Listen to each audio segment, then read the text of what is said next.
Je sais que c'est un moment particulièrement important et propice. C'est un moment dont dépend tous les événements passés et tous les événements futurs. C'est à partir de ce moment-là, de ce moment où il ne se passe rien, que tout va se passer, que tout va se passer dans le futur et que tout va se passer dans le passé.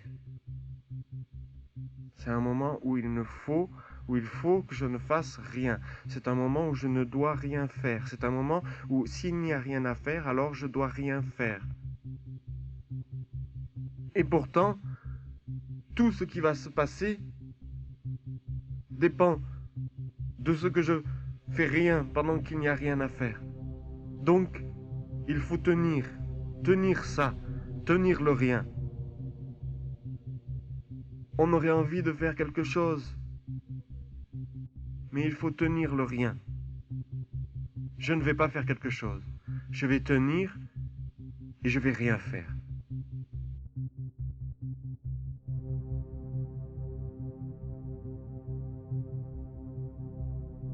Quand la crise s'était déclarée à l'Est, qui apparaissait alors comme un territoire bien trop éloigné et trop imaginaire, l'Ouest ne s'en souciait pas, et se plaisait même à comparer cette infection à une grosse crève.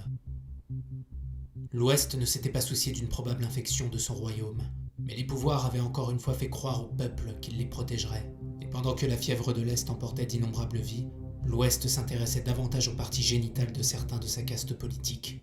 Négligeant le danger, tout en n'en ignorant rien, le pouvoir préféra assurer sa survie que celle de son peuple. Quand les premiers cas frappèrent l'Ouest, une chasse aux patients zéro commença dans toutes les provinces. C'était peine perdue, car les asymptomatiques faussaient la traque. Qui avait pu ramener le premier la crise de l'Est? Et comment le retrouver? Ces questions furent assez vite remplacées par une multitude d'autres. Qui est contaminé? Quels symptômes? Combien de temps dure la période d'incubation? Y aura-t-il un vaccin? Quel numéro appeler? Faut-il porter une cagoule de protection? Tant d'autres apparurent au fur et à mesure que la peur gagnait les foyers. De toutes ces questions, aucune autorité n'avait, dans les premiers temps de la crise, daigné répondre honnêtement. Non pas pour protéger la population d'une panique générale, mais bien parce qu'elles ignoraient tout de l'infection. Mais au lieu d'admettre humblement l'ignorance, le pouvoir, en refusant de perdre la face, a délibérément menti, en faisant passer l'épidémie pour une grippe ordinaire et en évitant soigneusement de donner plus de détails sur les symptômes. À la décharge du pouvoir, le mal était différent en fonction de chacun, en ce sens que les périodes d'incubation, la durée et les symptômes de l'infection variaient d'un individu à l'autre. Il était impossible de définir clairement ce qui faisait de cette crise une plaie dans le modèle sociétal que la machine avait imposé à l'humanité, à coups de matraque et de dividendes. La fièvre, la toux et la fatigue étaient les meilleurs indicateurs. Certains avaient également développé des nausées, des maux de tête. D'autres avaient perdu le goût, l'odorat. D'autres encore éprouvaient des difficultés respiratoires, et c'est précisément là que la crise fauchait. Les infectés furent très vite catégorisés afin de traiter de façon équitable et appropriée chacun des individus, comme se plaisait à le renâcler le pouvoir. C'était monnaie courante pour la machine de caser ceux qui pouvaient l'être et de faire faner le reste, quoi qu'il en coûte. Ainsi, les asymptomatiques qui étaient les plus dangereux pouvaient malgré eux tuer les personnes les plus vénérables, obèses ou en surpoids, diabétiques, cardiaques, sujettes à des complications pulmonaires, toutes regroupées sous le sigle à risque. C'était principalement dans les poumons que le mal sévissait et emportait les à risque. Tout le monde en connaissait une ou un. La peur avait gagné les régions de l'Ouest comme une traînée de poudre, ce qui rend la chose assez cocasse quand on sait que les habitants de ces mêmes régions se fichaient encore des morts de l'Est quelques semaines auparavant.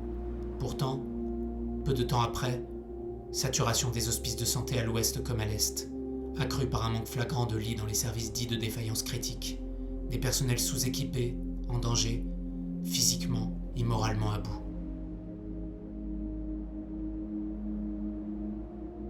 Une panique, une sensation de se sentir impuissant et incapable de rien commençait à se faire sentir. L'humanité, comme téléportée des siècles en arrière, se remémorait la couleur noire. Les mains s'évitaient, les lèvres ne se touchaient plus, les peaux gardaient leur distance, et pour la chance de bien peu de gens, les visages ne se montraient plus.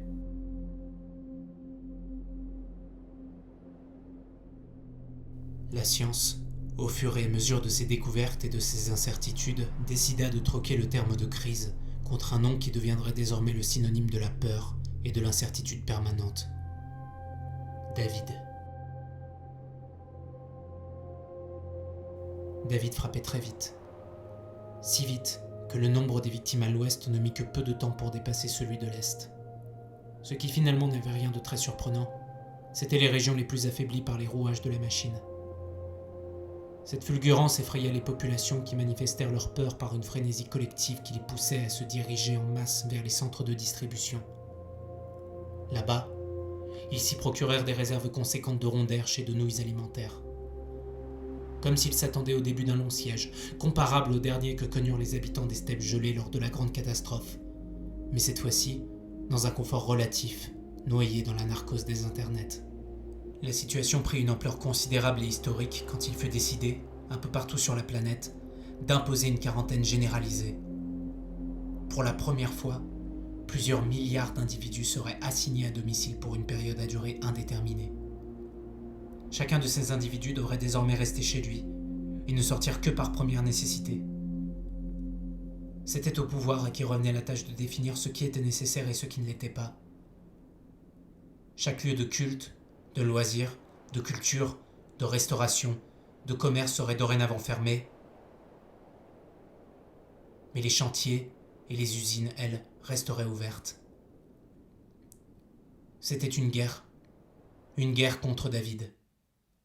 Et comme dans toutes les guerres, les premières lignes seraient tenues par celles et ceux à qui tout avait été confisqué par péché d'avarice, par celles et ceux qui devraient soigner les infectés, par celles et ceux qui devraient continuer à assurer la distribution alimentaire, par celles et ceux qui continueraient à nettoyer les rues des villes et des bourgs, par celles et ceux qui devraient assurer les liaisons de transport. Toutes celles et tous ceux qui risquaient la contamination chaque jour, que ni le droit, ni le matériel médical ne pouvaient protéger. Les héros, comme se plaisaient à les nommer les pouvoirs. Les peuples, eux, leur préféraient le titre de sacrifiés. Mais ce que les pouvoirs n'avaient pas déclaré, c'était qu'une autre guerre se jouait dans les profondeurs du tissu social et ce depuis bien des siècles. Elle opposerait dorénavant la corvée à la cordée.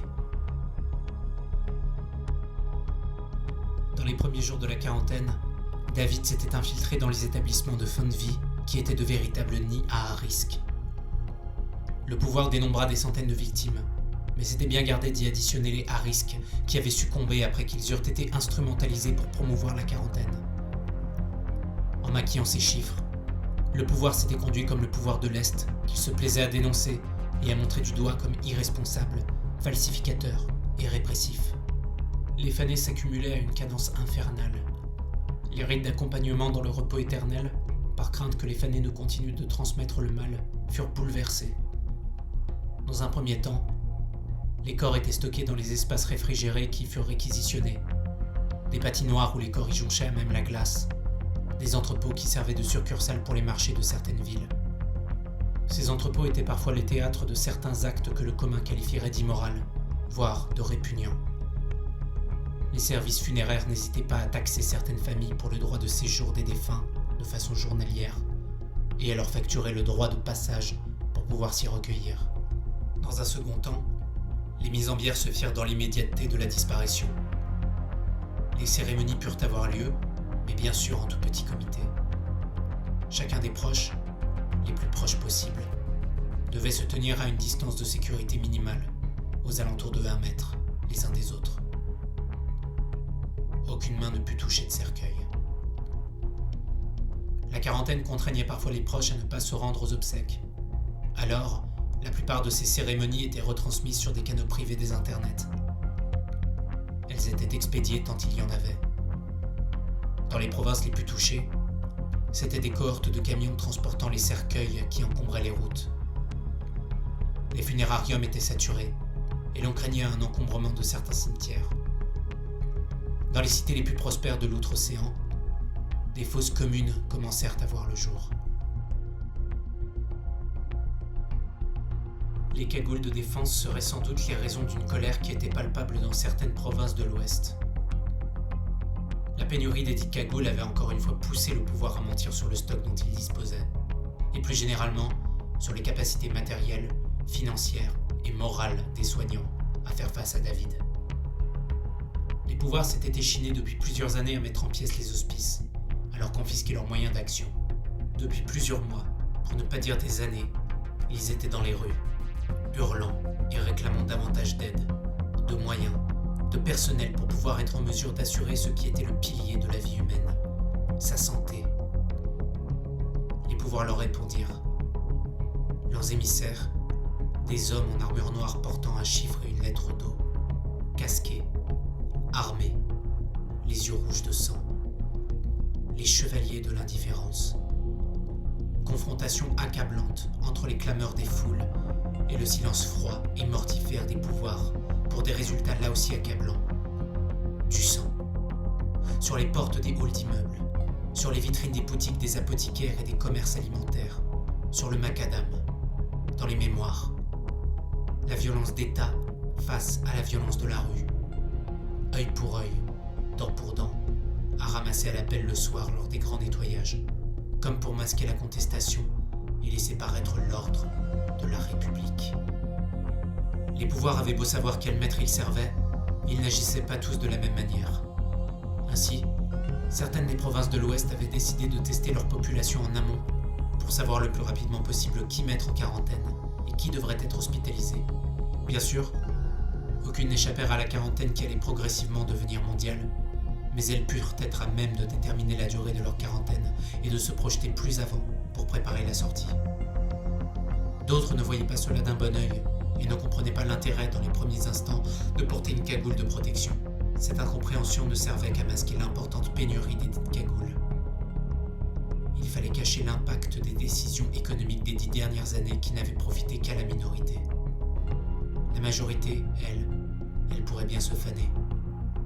Cette majorité qui bouillonnait, sourdement, en silence depuis des décennies, muselée, tourmentée, bernée, exploitée, punie et humiliée, elle était désormais enfermée. Ce qui était pris comme une punition pour la majorité, une autre part des populations mondiales l'aurait volontiers pris comme un cadeau, ou du moins un répit. Les sans-logis resteraient dehors. Rien ne serait fait pour eux. Aucun centre, aucune salle, aucun espace pour les protéger. Ils resteraient à dormir dehors, à faire la manche pour des fantômes, seuls, abandonnés de ceux qui les avaient déjà abandonnés depuis le commencement de l'humanité. Les premiers effets de la quarantaine ne furent pas sanitaires mais économiques, et c'est tout ce qui inquiétait les serviteurs de la machine, car c'était sur l'économie et la finance qu'elle se reposait.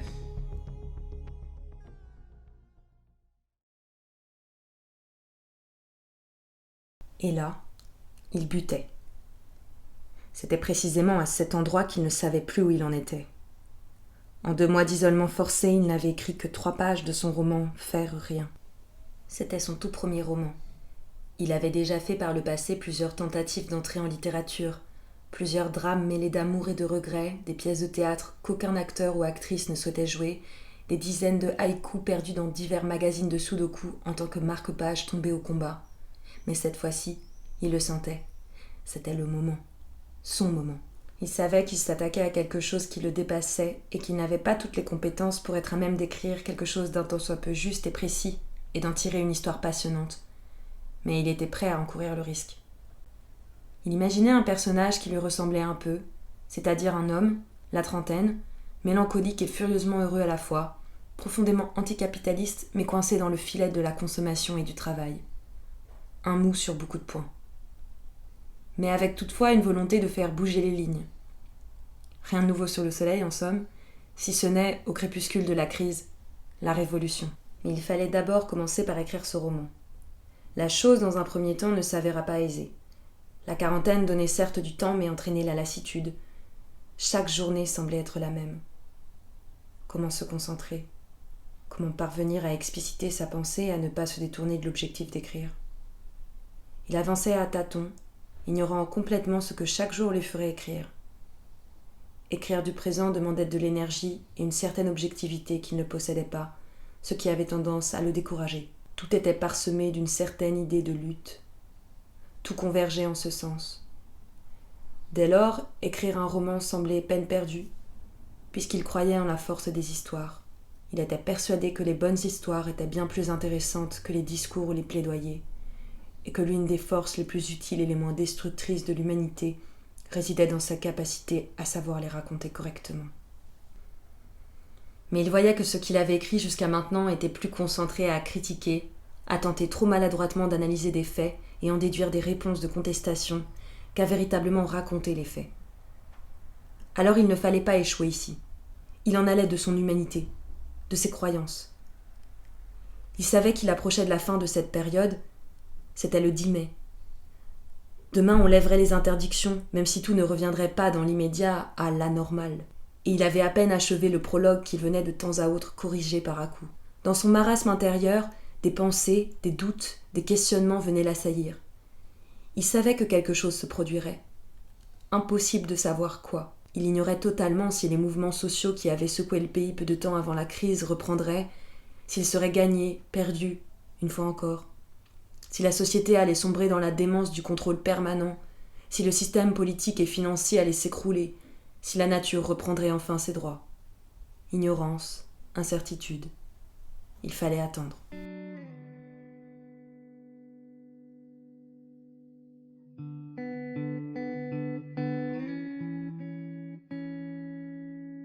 C'était justement pour prendre de court le temps qu'il avait entamé l'écriture de ce roman. Et maintenant qu'il le tenait, le temps, qu'il tenait son cou entre ses doigts, il était résolu à ne plus le lâcher, car il sentait qu'on le lui avait confisqué depuis longtemps.